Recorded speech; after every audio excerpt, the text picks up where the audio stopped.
أعوذ بالله من الشيطان الرجيم. بسم الله الرحمن الرحيم. الحمد لله وكفى السلام على عباده الذين اصطفى اما بعد. سیدہ حفصہ رضی اللہ تعالی عنہ سے اللہ کے رسول صلی اللہ علیہ وسلم کا ارشاد امام مسلم رحمہ اللہ نے نقل کیا ہے کہ من اتی عرافا فسألہ عن شیء لم يقبل له صلاة 40 لیلہ، کہ جو شخص کسی نجومی کے پاس، کسی کاہن کے پاس وہ مستقبل کی خبریں بیان کرتا ہو، اس نیت سے اس کے پاس جائے کہ اس کو سچا مانتا ہو اور اس سے کسی بات کے بارے میں پوچھے، اپنے مستقبل کے بارے میں، حضور نے فرمایا عراف کو حکم تو کیا ہوگا، یہ سوال کرنے والا جو اس نجومی کے پاس گیا ہے اس کی بھی 40 دنوں کی نماز قبول نہیں ہوگی۔ علامہ طیبی رحمہ اللہ نے نقل کیا ہے کہ عراف اس کاہن کو کہتے ہیں جو مستقبل کے حالات، واقعات، حوادث اور مستقبل میں پیش آنے والے خبروں کا دعویٰ کرے اور ان کے بارے میں جاننے کا دعویٰ کرے، حالانکہ مستقبل کا حقیقی علم محض اللہ کے پاس ہے اور یہ اللہ کا خاصہ ہے۔ زمانہ جاہلیت میں چونکہ اس کا رواج تھا اور لوگ کاہنوں کی بات کا اہتمام کرتے تھے، ان پر اعتماد کرتے تھے، تو اللہ کے رسول صلی اللہ علیہ وسلم نے اس کی بے کنی کے لیے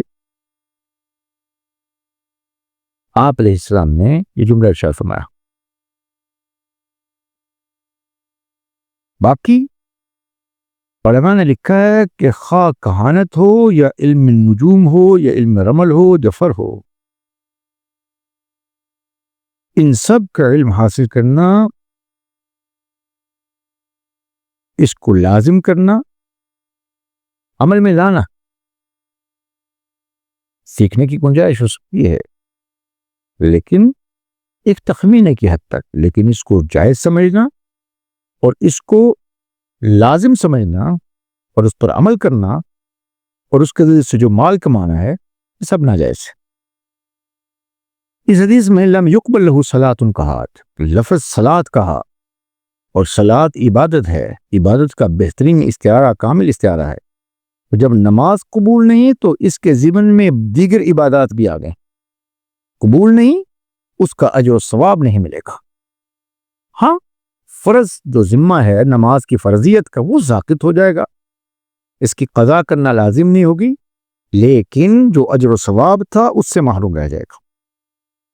باقی ایک اور علم بحث نقل کرتے ہیں کہ یہاں پر 40 لیلۃ کہا، لیلہ تو رات کو کہتے ہیں، رات میں تو کوئی نماز فرض نہیں، تو علماء نے لکھا ہے کہ لیلۃ کہہ کر کبھی دن کبھی رات، رات دن پر، دن رات پر ایک دوسرے کی جگہ پر استعمال ہوتے ہیں محاورہ میں، عرف اور شرع کے جو ہے محاورہ کا اعتبار ہے۔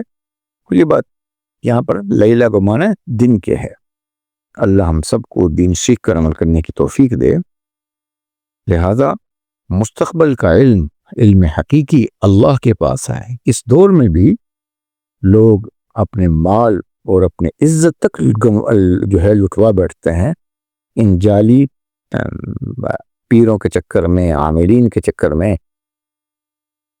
مستقبل کے بارے میں حالات کو جاننے کے چکر میں۔ اس سے آدمی میں سستی پیدا ہوتی ہے، اس میں آدمی میں اللہ پر عدم قناعت اور عدم توکل کا عقیدہ لازم آتا ہے۔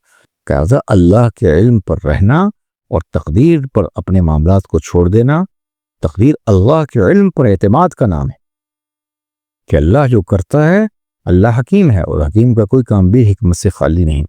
اللہ ہم سب کو دین سیکھ کر عمل کرنے کی توفیق نصیب۔